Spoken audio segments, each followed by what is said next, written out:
The word noble was used before about the work that reporters do. I've never really I've not thought about it that way, but it really can be a noble profession to, by God, get the truth out in an accurate and fair and compassionate way, and to be a member of that, to be called. It's right. It is. In the hands of responsible people, it is and can be a noble profession. I want to thank the Chancellor. Couldn't be more pleased than to. I'll sit down and shut up. They'd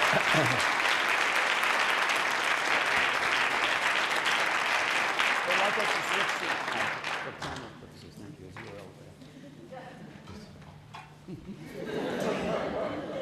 I'm to the right.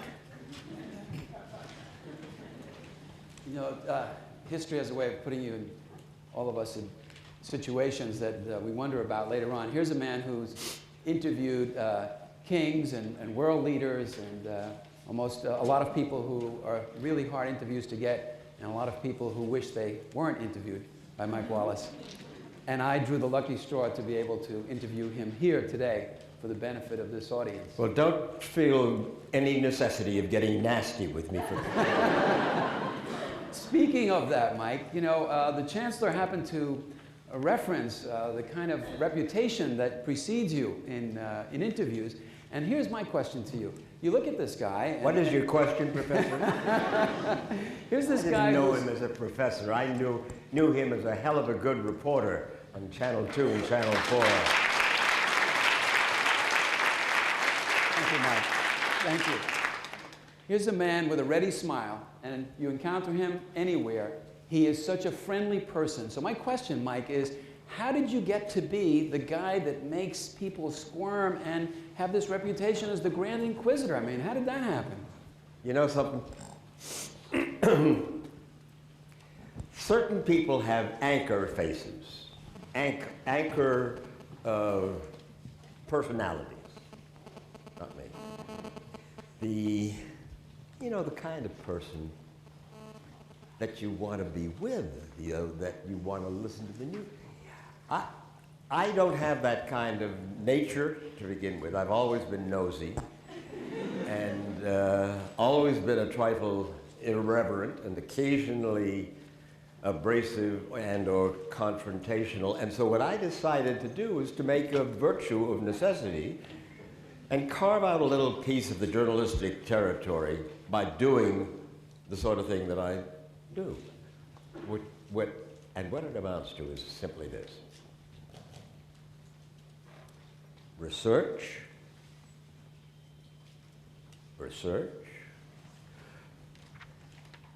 study, writing out questions, a lot of them ahead of time, learning as much as I can about the people that I interview, what they've said in the past, what has been said about them, and so forth, so that when I sit down, say you're an interviewee, when I sit down with them, they become co-conspirators. They know that I know a great deal about them from what I've read and seen and talked to people about. And they respect, the interviewee respects that. And they say, hey, I've got to play straight with this reporter because he knows a lot about me and I'm going to, so we become, we try, what I try to do is to establish a chemistry of confidentiality in which, David? Yes, Mike. I have learned something about you.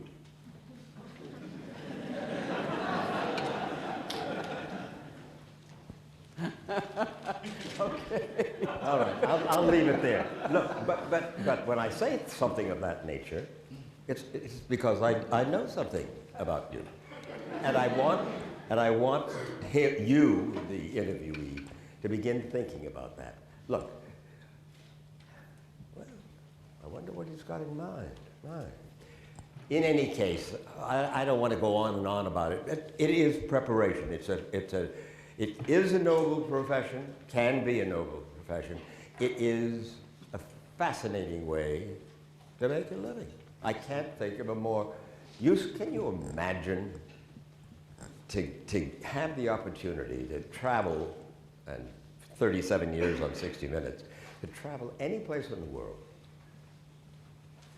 to get almost anybody, because we don't have powers of subpoena, to persuade almost anybody, high and low, to talk to us, because we have the opportunity to have millions, it used to be tens of millions, of Americans watching on Sunday nights. Anyway. Mike, you mentioned about not having the anchor face. And, you know, I wanted to raise something. So many of the young people today, the students who are interested certainly in going to television, they immediately say, you ask them what do they want to be, what do they want to do, they say, I want to be an anchor.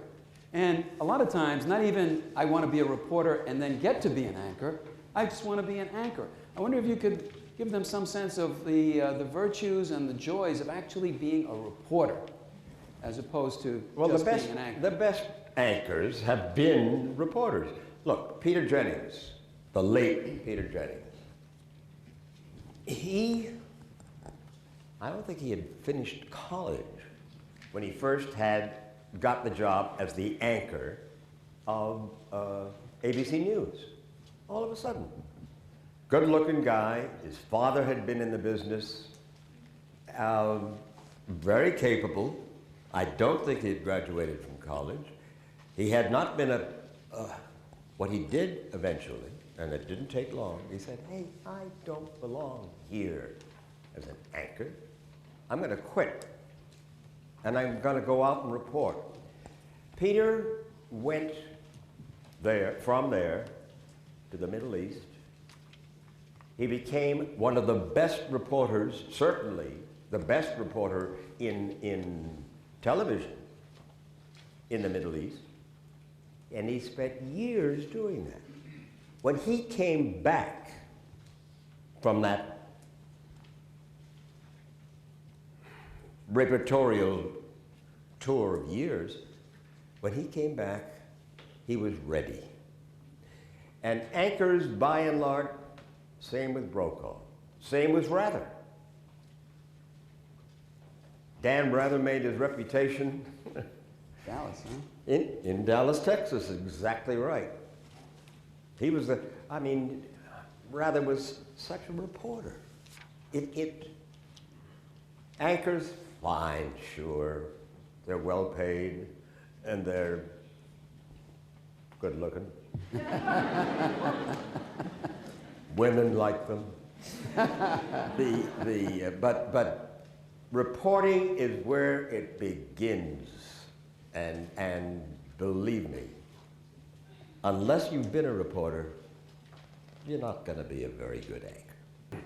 President Bush, and perhaps the people immediately around him, he doesn't and they don't like the press. It happens to be in a time, Mike, though, when a lot of Americans, according to certain surveys, also don't like the press, certainly as much as they used to in the era of Watergate, for example, where the press was generally ranked in these surveys that they do of occupations close to Supreme Court justice. Now, I think the latest has us ranked below congressmen. And that's not very high in that. Why do you think that is, and what can be done about that? Because that's You mean about the low rating of the press? Yes, of the American people, yes. Mm-hmm. Well, we've not been hearing a lot of good news, have we? No, not lately. Okay. And we are the messengers. Off with their heads.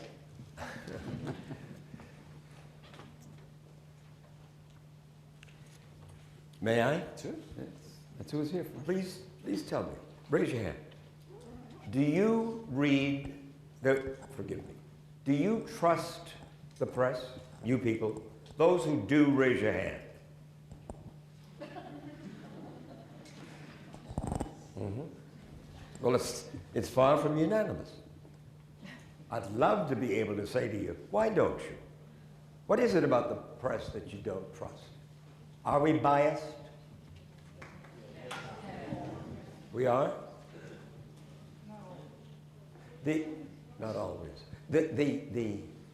Look, we are constantly taking a look at all kinds of institutions, all kinds of individuals. Now, a lot of people are taking a look at us and saying, why should we trust you? Are you already, do you have your mind already made up? There's a lot of bias in the press. And you know who helps to do that? a lot of people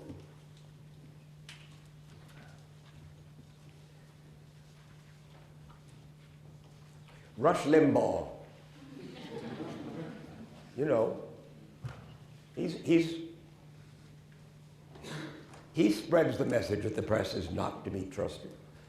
A lot of Sean Hannity. Come on. All right. I think it's the weight of the medallion. Maybe. Yeah, okay. What's that? Sure. We'll do some questions with the audience. But, Oh, absolutely. If you'd Come like on. to finish that thought? No. Do I want to finish that thought? It's an easy lick for people who are unhappy with what they're learning from the press to say, hey, the press can't be trusted. And a lot of people pay a lot of attention. There's certain people in talk radio, for instance, cable television, for instance, where it isn't news reporting, it is, to a certain degree, news shouting, and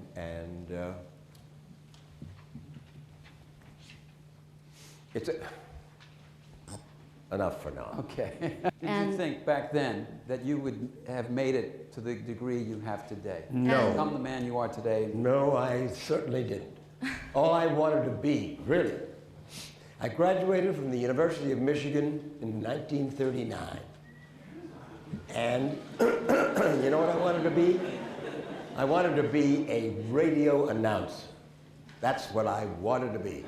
Rip and read, perhaps, the news. But what it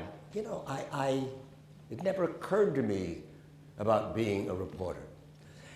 And then I wanted to read newscasts, and did. We'd rip off the wire and read it into the microphone and so forth.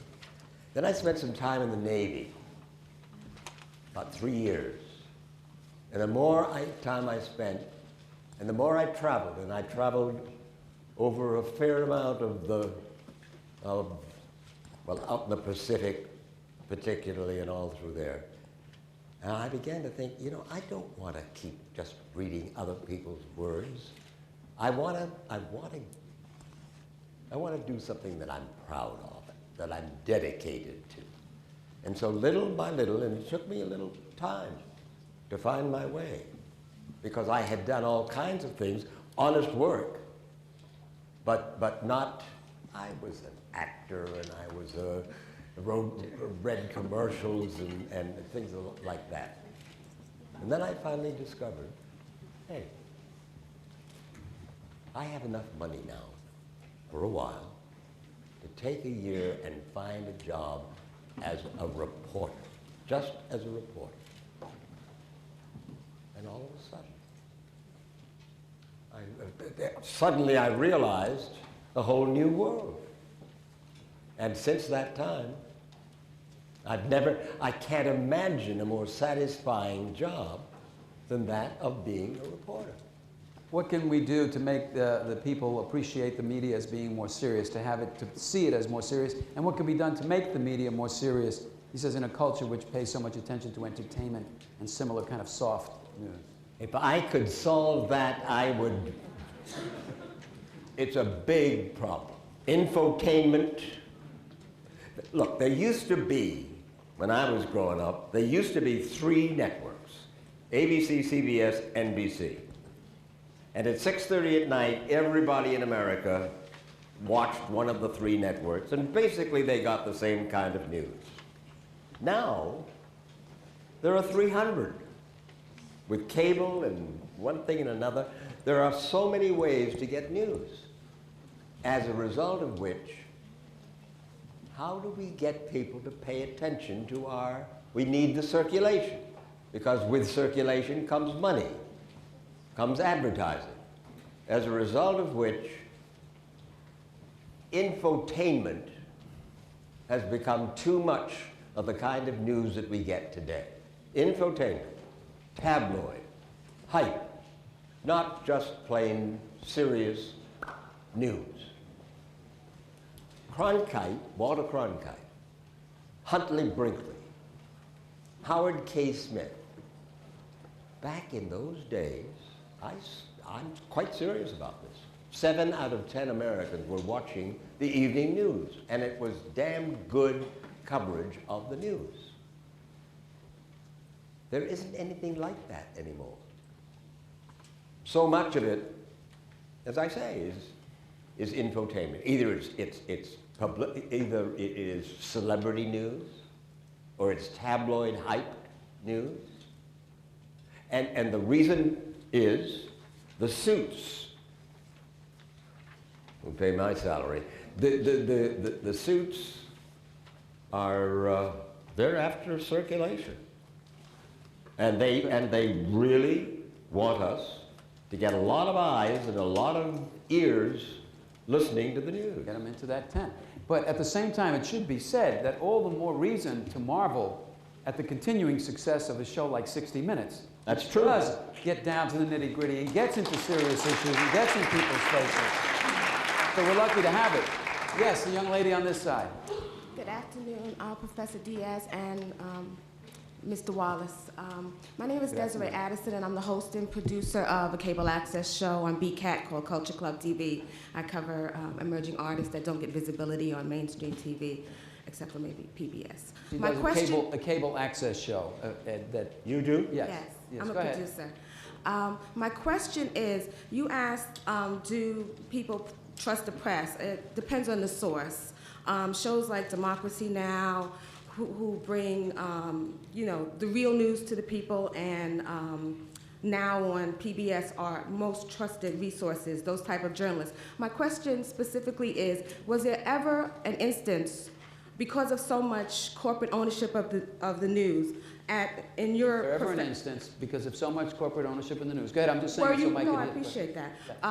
Were you ever in a situation where you had to put your foot down as a journalist and say, to the suits, I won't report this, or... Did you ever have to put your foot down and confront the suits or tell the suits that, no, we're not going to do it that way, it has to be done this way? Of course. Of course. Could you tell us the instance? Look,